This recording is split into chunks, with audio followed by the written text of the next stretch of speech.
Because I quit I used to be, so I was a computer science major, so I had a tech job. I quit that. Your face is my mom's face. I'm baffled by you. Yeah, okay. Yeah, I threw away a future for a dream.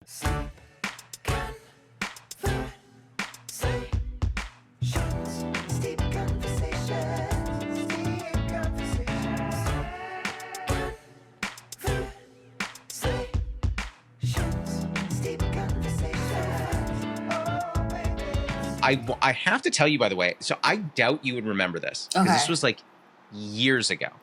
So I know Chris from Chicago. Red. So Chris Red, yes. So Chris and I were friends in Chicago. Like anytime I was late at Second City and I would turn to my right, he was there, huge headphones on, working all the time. So that's how I knew Chris. So when I moved to LA in 2014 and Chris dropped me a line and was like, hey, I'm doing a stand-up show, like in LA, like come check it out. And I was like, sure thing. And I came to see that show and I want to say it was like 2015 or 16. I don't know when it was, but you were on that show. I think I know exactly what you're talking about because it was like Chris Red and Friends or something like that. Because I didn't live in LA. I would like pop in and out. So I remember that show. Yeah. Yeah. So you were on that show and I went up to you afterward, which again, I do not expect you to remember, and was like, yo, I love what you did. I thought your set was so good. I was like, this is amazing. She's so great. And I don't know how many years into stand-up I was at that point, but I was literally just like, okay, I have work to do. And thank you so much. You're so kind. But I was so blown away, and I've kept I mean, saying kept tabs is maybe a bit of an exaggeration, but like anytime I see your name pop up on like a poster or things like that, I'm like, oh shit, she was great. I wonder what she's doing. Yeah, trying to survive in New York, sadly. Suffering. I was gonna say, well, I want to hear all about, because I know that we've got a couple of geographic places to hit with you. I think Maryland is on that list, New York's on that list, Chicago, LA, and I want to touch on all of them. Before we do, so I don't know if you know this, but for those, our guests steep at home with us. So we get a lot of people who listen to these episodes and they steep at home. So for those steeping at home, the tea that me and Sonia are drinking is black cherry berry, Celestial Seasonings tea. I haven't had this since I was like, I don't know, like 12, 15, but I love it. Yeah. For those steeping at home, it's boiling 4 to 6 minutes. Do you drink this a lot? I picked just I like a fruity tea.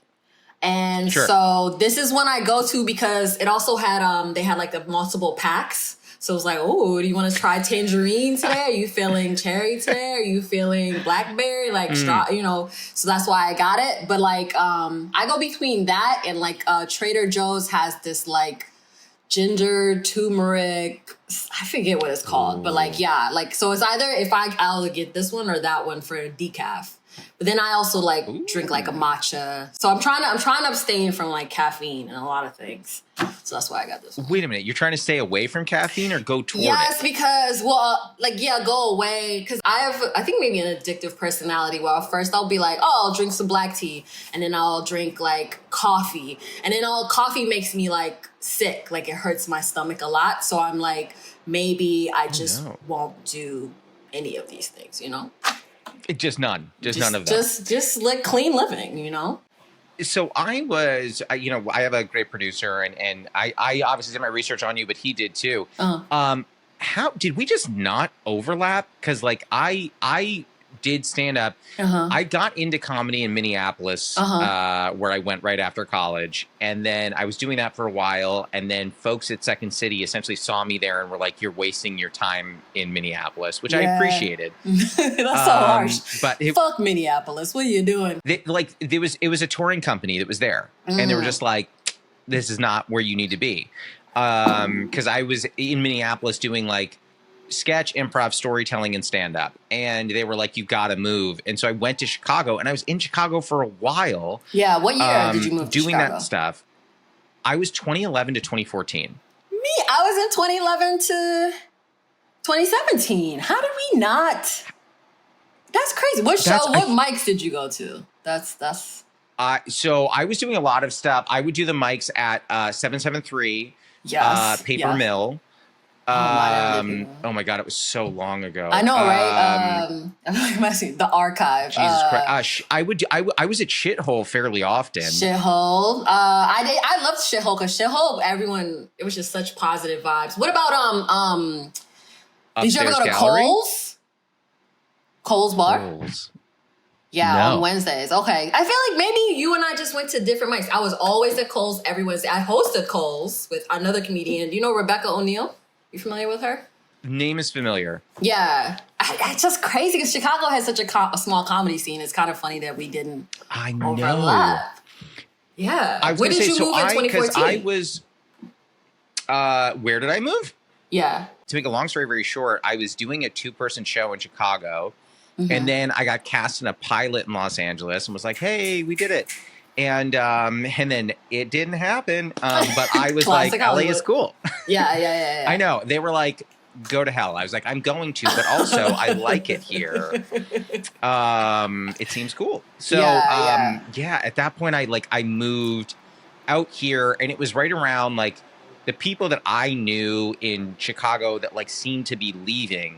They hadn't left at the time were like Ian Abramson, Marlena Rodriguez, like Chris. Chris, I think may have left. I don't remember what year Chris left, but like a lot of people were leaving, and so I was like, okay, it's clean for me to leave. And then just you start from scratch. No one in LA gave a shit like what I had done beforehand. Yeah, the hard reset. For me, I kind of felt like, I don't know, it was like scary to me. Like I was like, it was like you were in this little pond, and it was like, okay, you know what? I figured it out. I'm about to go to New York. They're gonna be like, wow, you did comedians. You should know. Get in here. And then like you're like, oh, no one cares.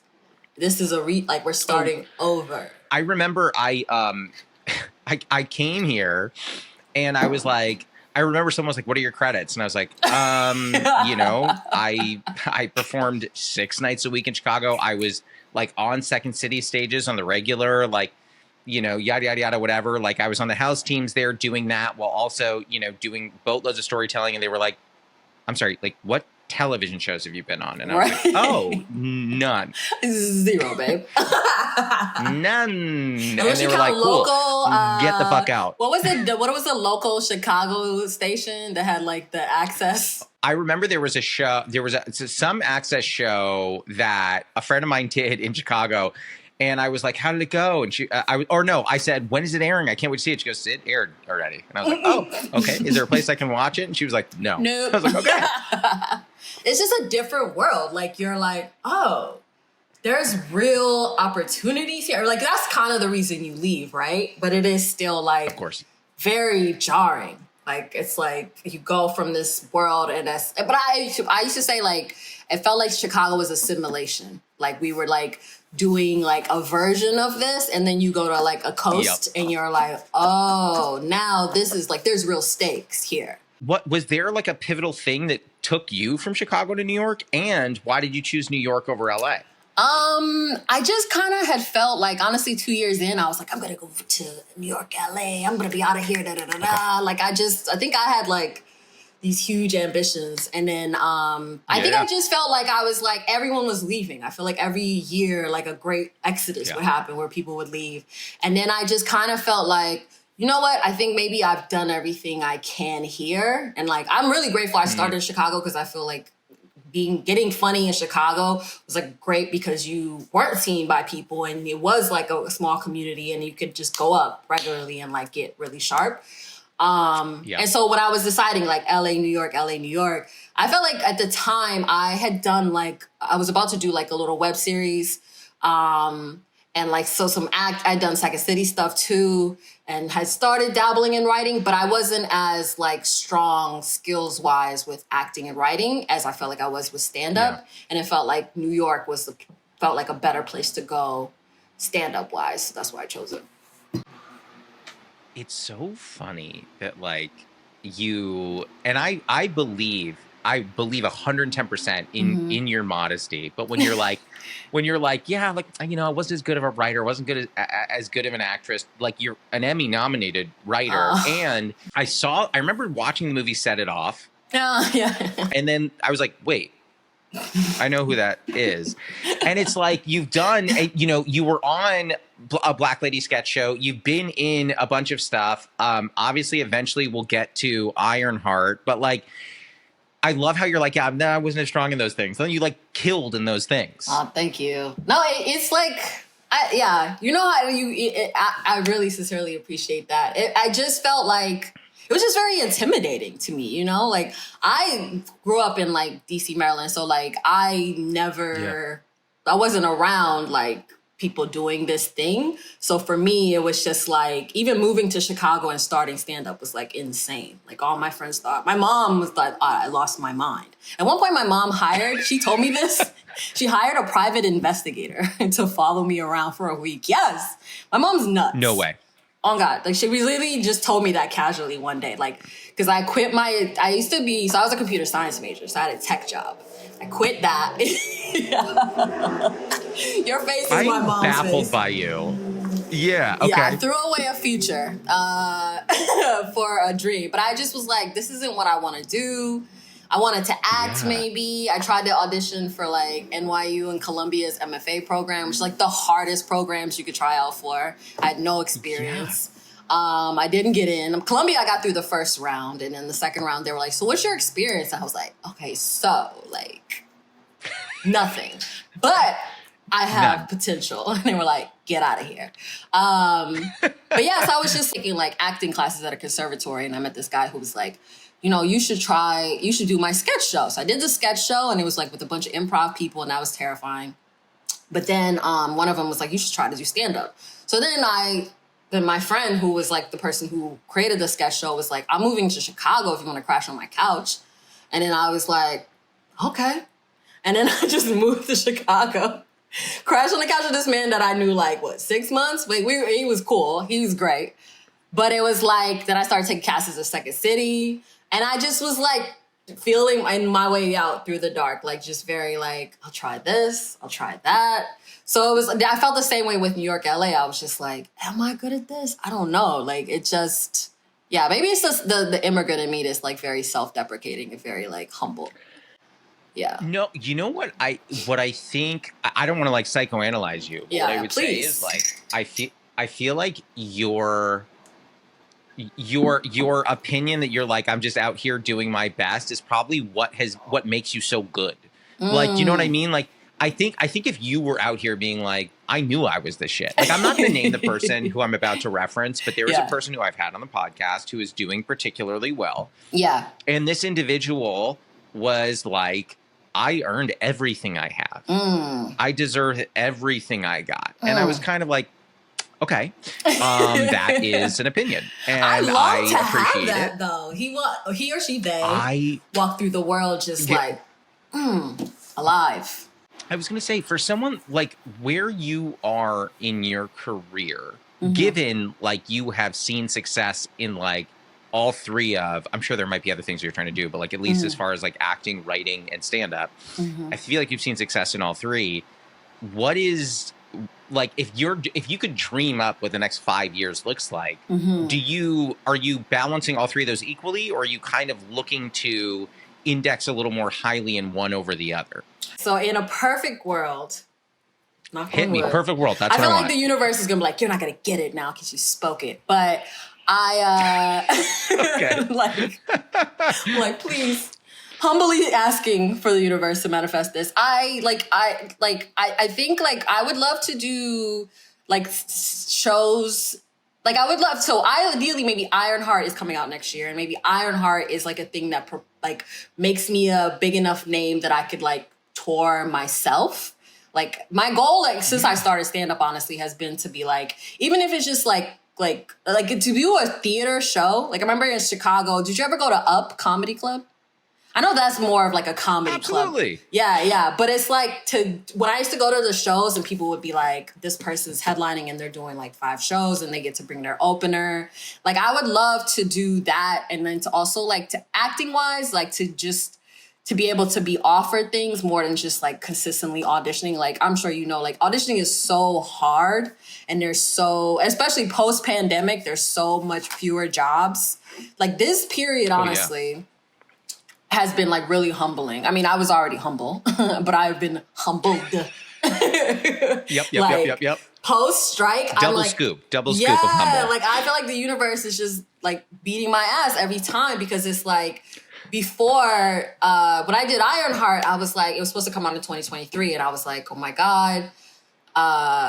It was supposed to come out, now it's coming out in 2025. It's That's Hollywood. 2 years. Why? Yeah, like I think like it's just the strike pushed a lot of things back, the economy. I think Marvel's also restructuring things in a way where they're releasing fewer shows every year. But it was like, doing Ironheart was the biggest thing I've ever done in my life. And it felt like, everything after this will be different. And then we were all like, okay, it's coming out 2023. And I remember like April 2022, I got a call from one of the producers, and they were like, hey, babe, 2025. And it was like, was it April 20? No, it was April 2023 that I found out it was supposed to come out. Because I remember New Year's was horrible, and I was like, it doesn't matter, baby. This year the show's gonna come out. Also, the financial stability of everything, like, you know how it is. Like, it is like day to day, you're like, shit, I'm signing this lease, but I only have enough to pay for the next 3 months. I'm lying to this landlord. He's like, are you employed full time? And I know my writing job ends next week, but I'm like, yes, I am. I sure am. So it just felt like maybe this would be a new thing. And then it was like, nope, it's coming out. It's being pushed back 2 years. Like literally, 2 years. And now there's a strike, which I'd never been through a strike before. Like, I didn't understand. And I remember a lady at like one of the WGA meetings was like, you know, a lot of people don't come back from this. Like, a lot of people will not have jobs after this. Like, it's like, yeah. And it was like, then you see all these people. I've had friends who have had to leave New York.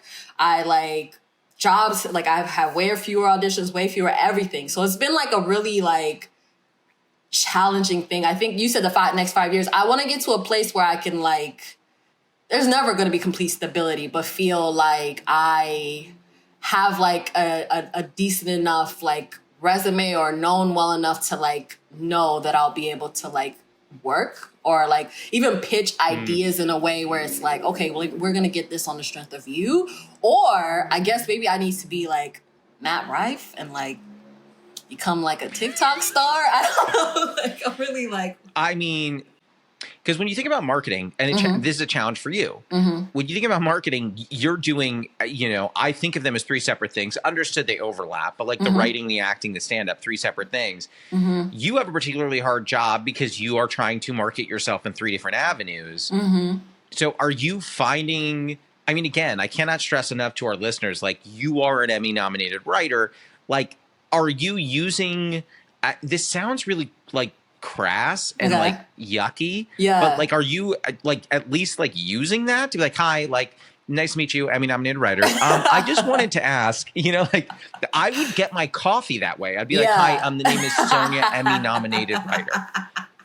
No, and honestly, that's what I'm realizing. That's the humbling I've received, because I was very much like a person that wouldn't want to do that. Like, I wouldn't want to. There was something that felt like, so being like Rwandese, like there is like you're humble and you're demure, you know. And there was part of me that didn't want to, that like felt weird even putting in my bio, I'm on this, that, and third. But now I realize, like, no, like that's not.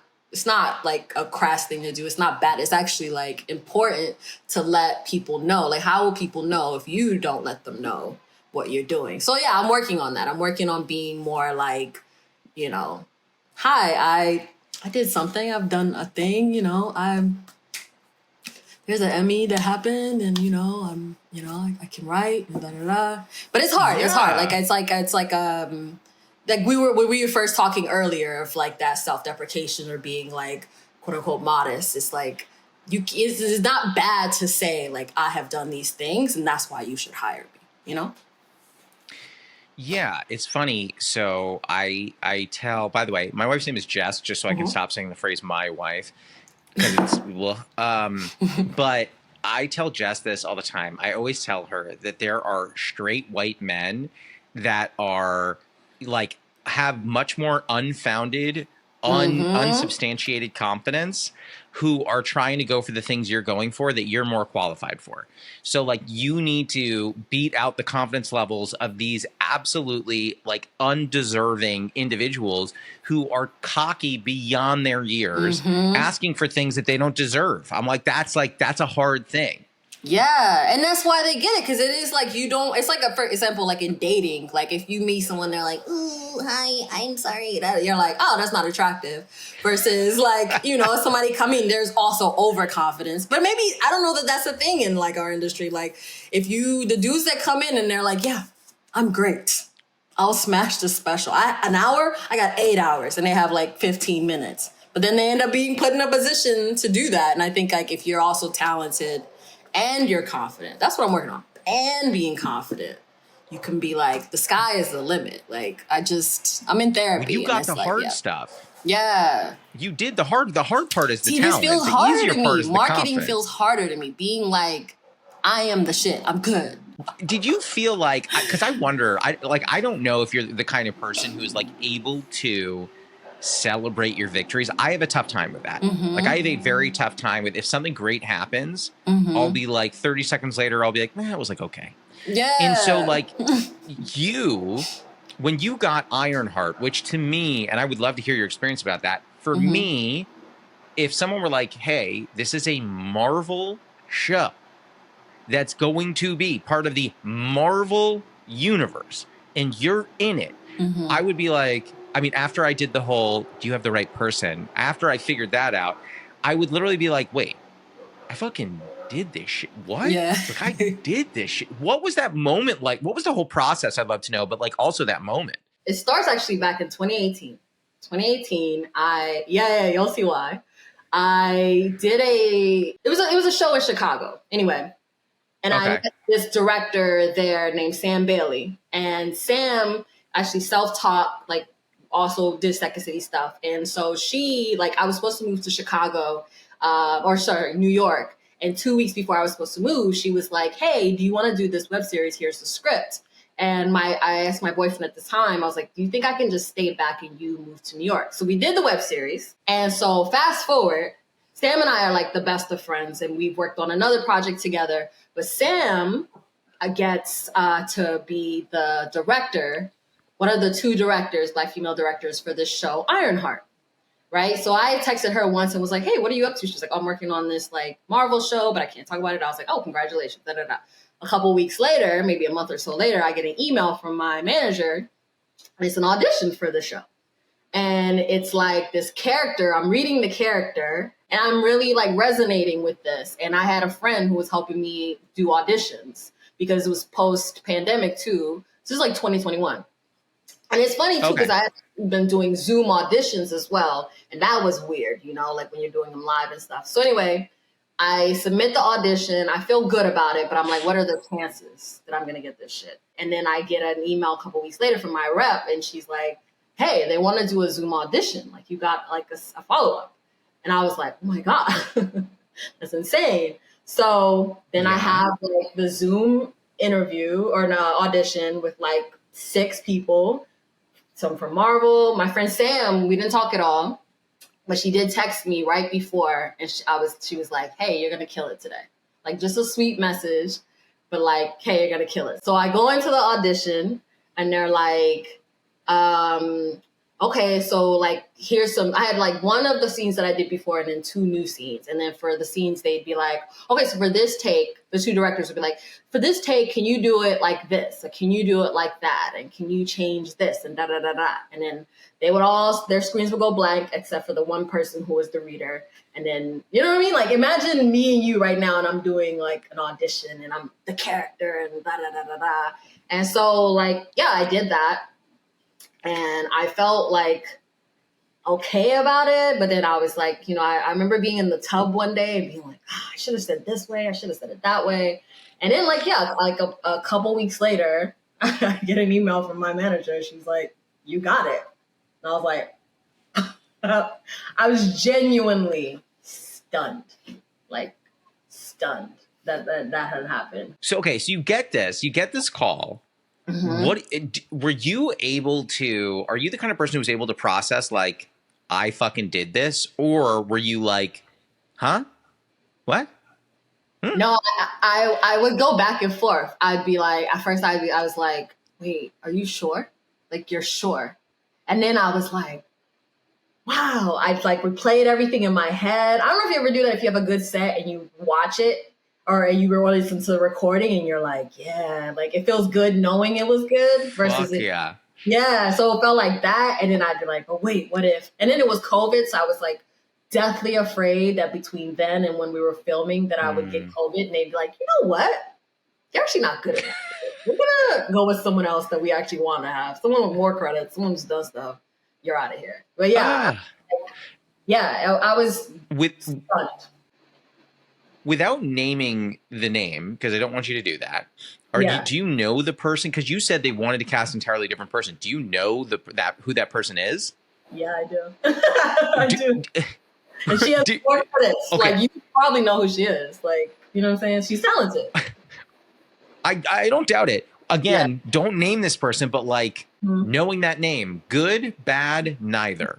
Well, it was actually, so it wasn't that she said no. It was that we all auditioned. Well, you were too good.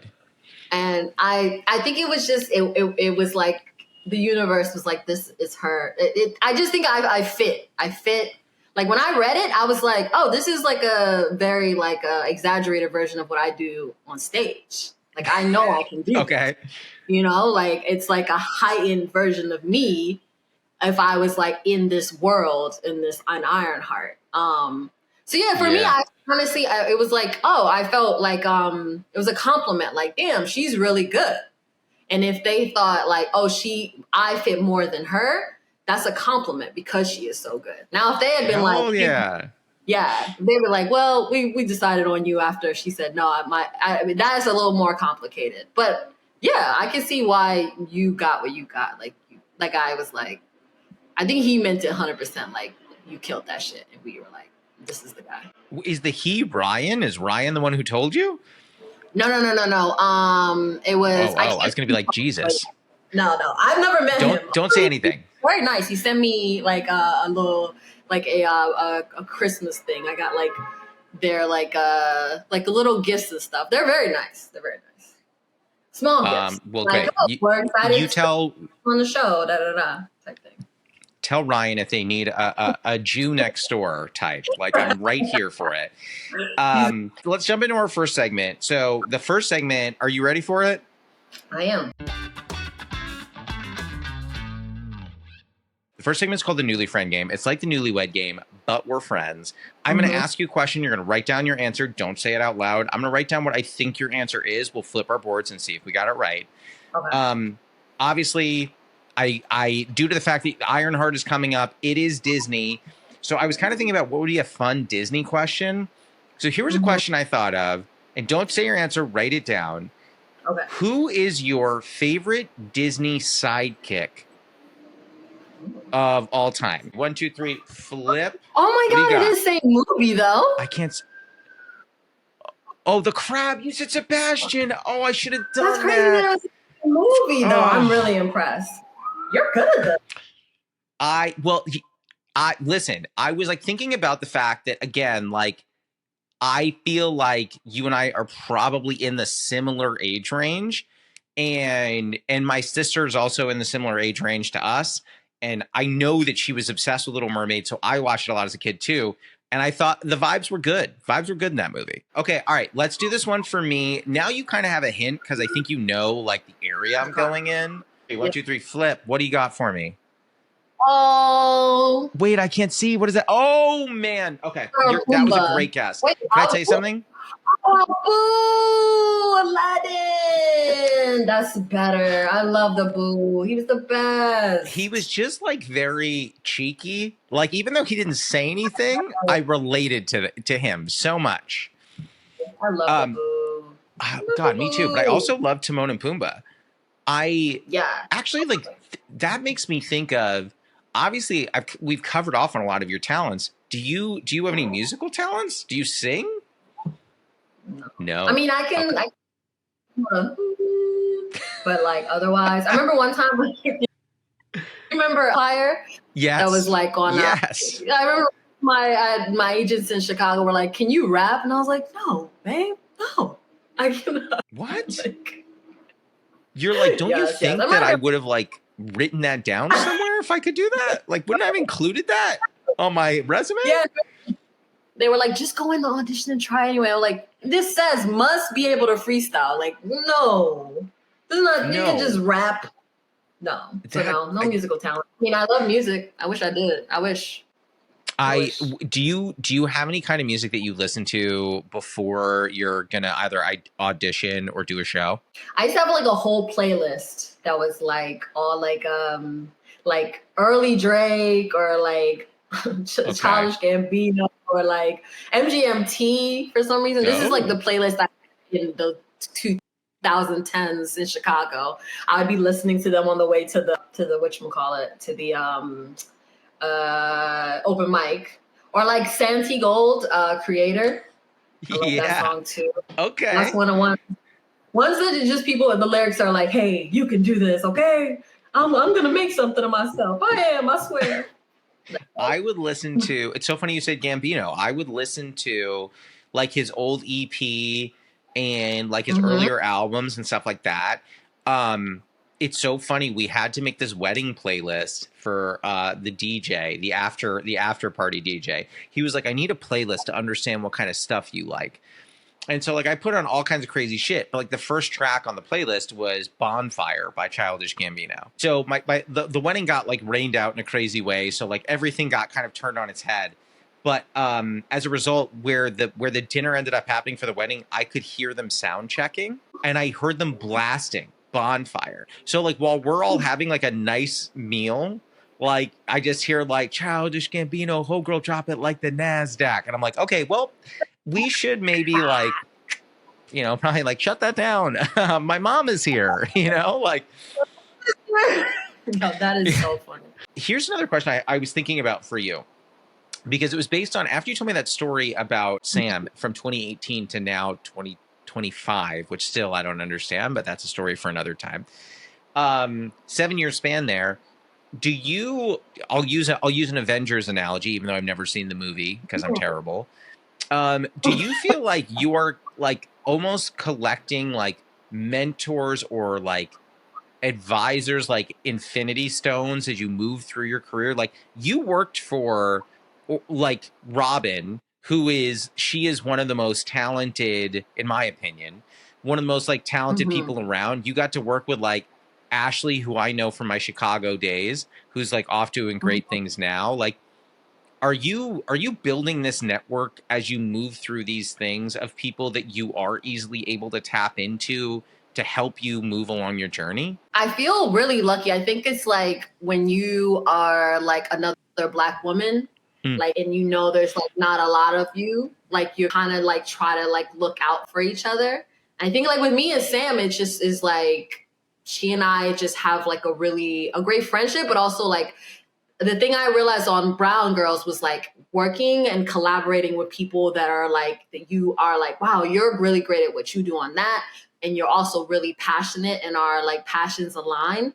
That's like the best thing. Chris Rock once said like, send down the elevator. And I was telling Sam on Ironheart the whole time, I was like, you sent down the elevator, because I kept like, when the show comes out, people will see like so many people from Chicago who are like now in LA or New York. They were also on the show.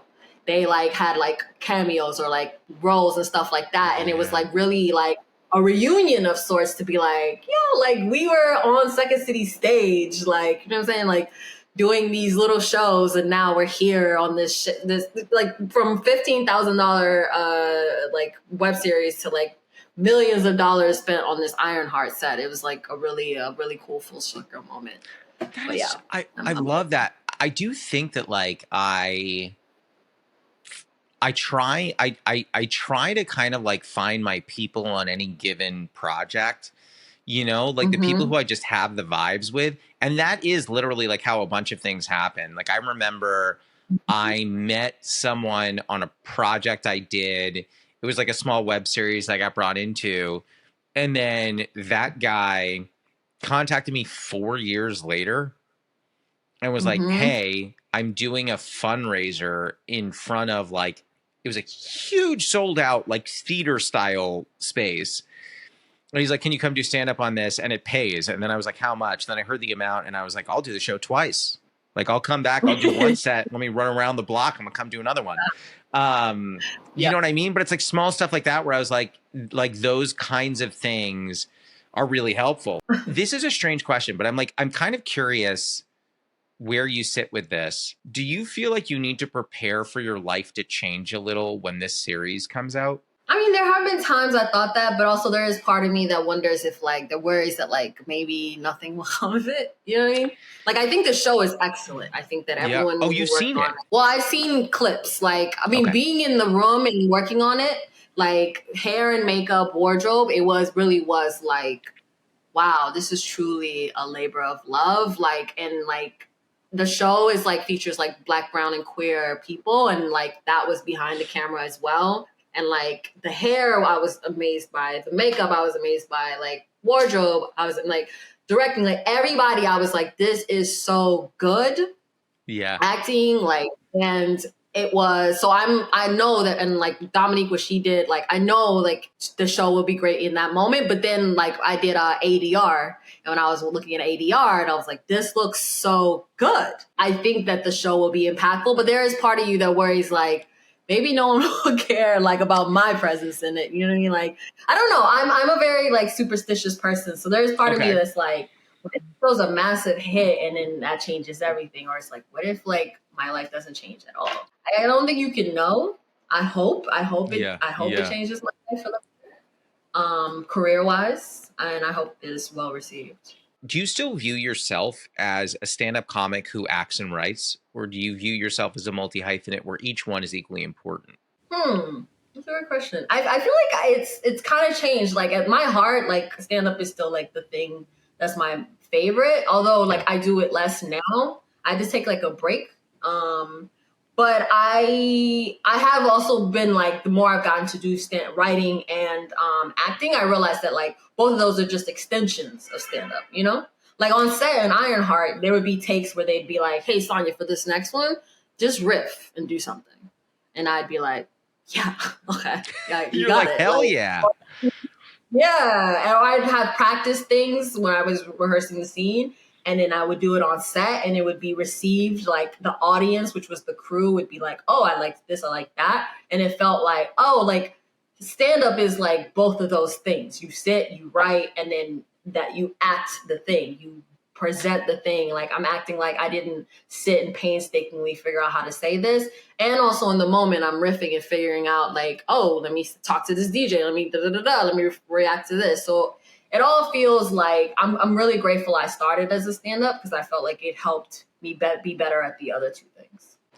Yeah, and it's almost like because you have that under your belt, I feel like if you were trying to do acting and just starting stand-up, I feel like that would be hard to square that circle. But like from my vantage point, like why couldn't 2025 be like your year? Why couldn't 2025 be like the show goes well and then your stand-up, maybe you're hitting like a new energy in your stand-up where like, you know, Netflix goes like, hey, we want to give you a special, or like Comedy Central's like, we want to give you 30 or whatever it is.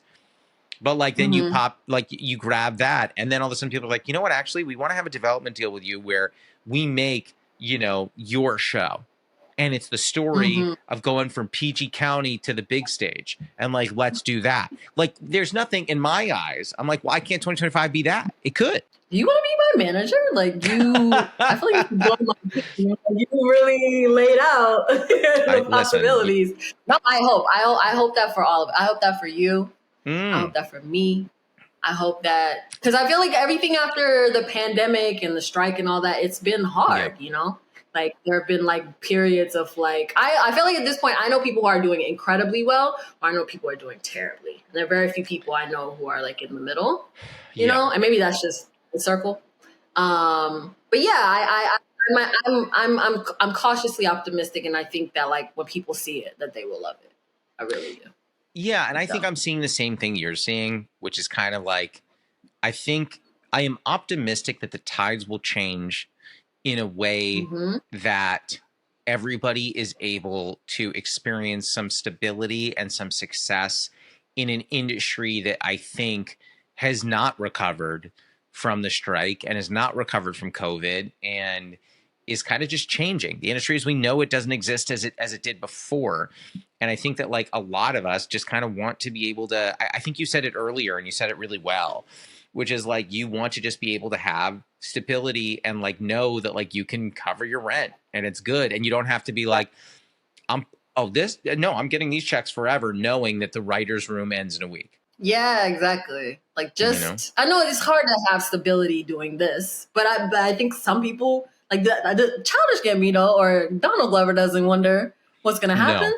He wakes up every day. Issa Rae goes, where should I go today? Like, or like Quinta Brunson is another person who's just like they got it. Yes. Who, by the way, I don't know if you crossed paths with her on a Black Lady sketch show as well. Well, no, not on a Black Lady sketch show, but I did this Comedy Central pilot for this like stand-up special that actually never got aired. But she was in the audience of that, like one of her friends. It was his thing. And I remember I ran into her actually at like a Emmys party that Comedy Central had like in LA.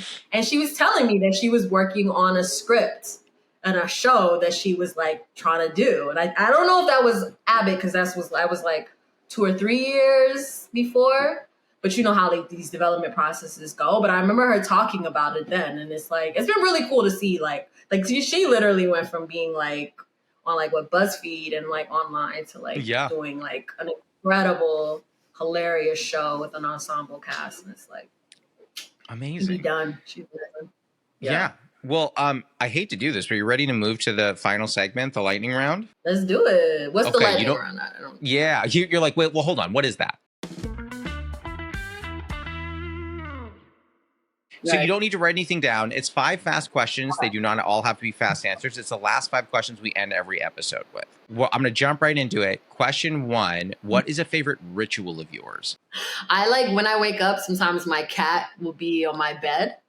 And like, I like will put my face into his stomach. And when we wake up that way, like, how many cats do you have? Well, I have 2, because during the pandemic, there was a cat on my roof, and my ex, he found her and she was like starving. And so when we took her in, we found out that she was pregnant. And so I ended up keeping her and one of the babies. Yeah. That was what I did during the pandemic. I raised a cat family. Hold on. You found a cat on your roof. She's just resourceful. Like, I think she was a bodega cat, but she was like starving. Like, you could see her ribs. And she was like, so we fed her some sardines, and then she just stuck around. And I kind of was like, well, this relationship is ending and I need a pet.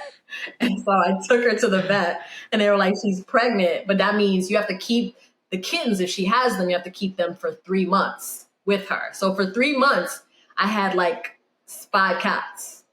6 cats, yeah. So we have 2 cats, and that feels like a lot. You had 6. Mm-hmm.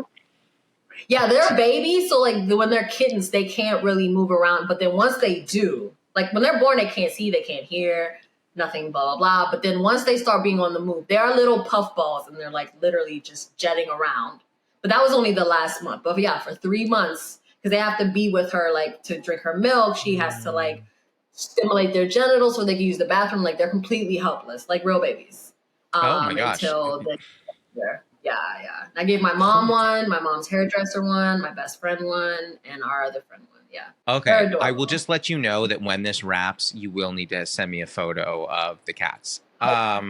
It's part of the podcast assignment. Yeah, it's done. Yes, wonderful. Okay. Question 2, what is a running bit you have with a friend or partner that makes you laugh? Oh, one of my friends, I don't know, this might not be funny to anyone but us, but like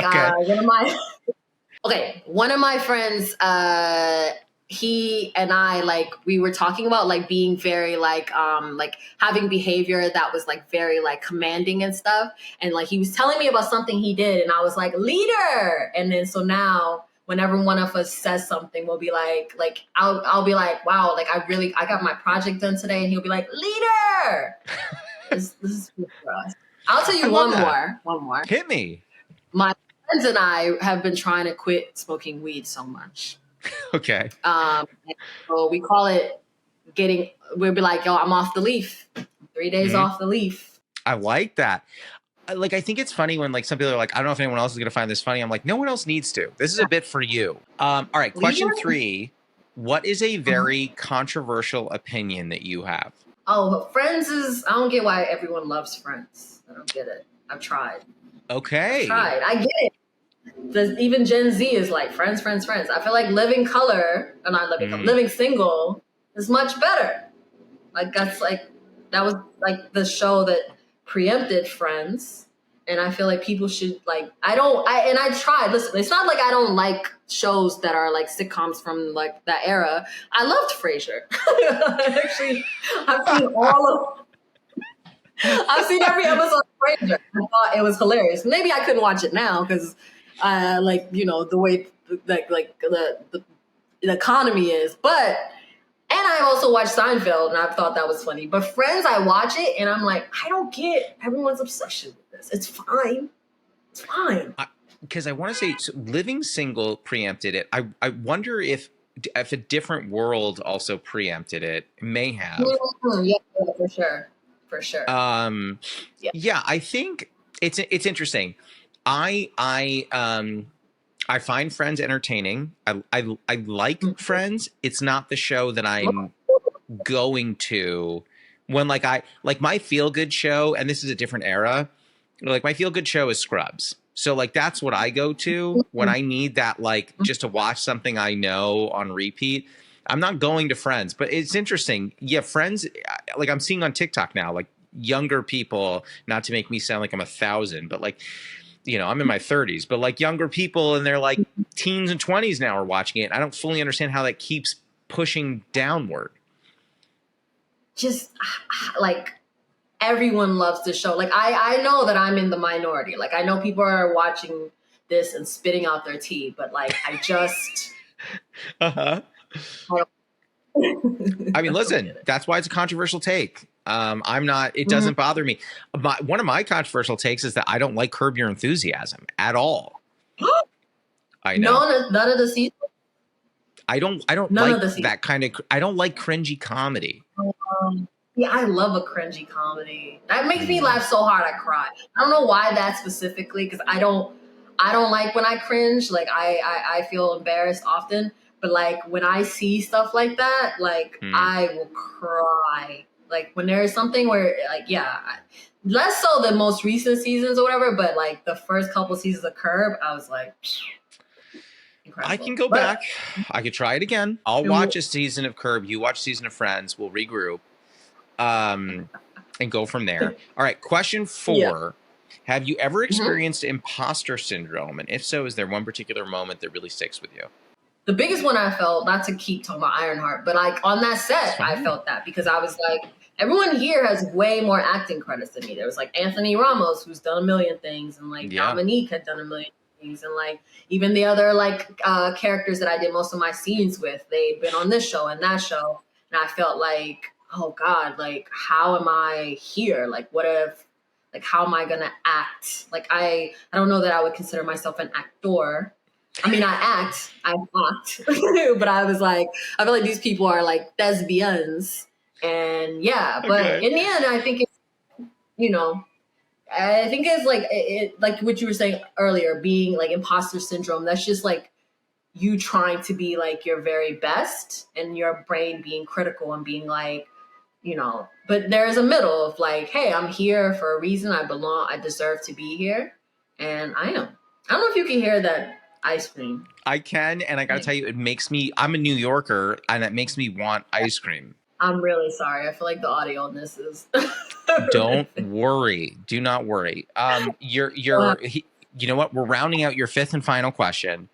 The question is, what is your favorite tea? But if you're not as much of a tea drinker, you can also answer, what is your favorite comfort? I don't know if matcha counts. It does. Like I really love a matcha latte, like iced matcha latte with soy milk and vanilla flavoring. my fish. So you're going soy over like oat or almond? I mean, I like oat, but I don't like almond. Almond to me is like skim milk. Water. But it's water. Like, yeah. Because I do an oat milk matcha latte, but now I'm like, should I be going soy? I don't know. Soy. You know, like I think oat is a little more. I feel like oat has more flavor. You know what which I mean? I like, but you don't like that. I like a little, like a more neutral thing, you know? Okay. But that's the pod. How do you feel? I want to thank you for your patience, and I'm really sorry that there's an ice cream truck directly under my apartment blasting his music. But yeah, I really enjoyed our conversation. Oh my gosh, me too. You're welcome back anytime. I'm so excited. Listen, I'm not up on all the Marvel stuff. I should be. I'm not. But I'll tell you what I am going to be watching, Ironheart in 2025. And then I'm also going to be watching your special, and I'm going to be watching the pilot and the show about your life. I'm very excited for it. 2025 is your year. I feel it. Listen, we got to make it to 2025. Yeah, well, it's don't. It's only 4 months. Don't throw that juju out in the world. But thank you so much. That was Sonia Denis. You can find her on Instagram at Sonia Denis and on TikTok at lasagna_Denny. This episode was produced by Jude Crowner. It was edited by Martin Alvarez. Our theme song and additional music are by Oliver Hymack. Our cover art was done by Neil Fraser with photography by Matt Mazisco. Social media by Dia Villegas. Please write a review and rate our podcast on Apple Podcasts and wherever else you can. You can send any questions, comments, newly friend game suggestions, or tea suggestions to steepcombos@gmail.com or tweet us at steepconvos. I'm Josh Lanzette, and you can follow me on Instagram, TikTok, Twitter, YouTube, and Facebook at Josh Lanzette. We'll be back next week, so until then, happy steeping. So I don't eat meat. Yeah, me neither. Right? So, well, okay. Truth be told, I'm a pescatarian. Oh, I'm twins. also a pescatarian. Yes. Did we just become best friends? I feel like we did. I think we are.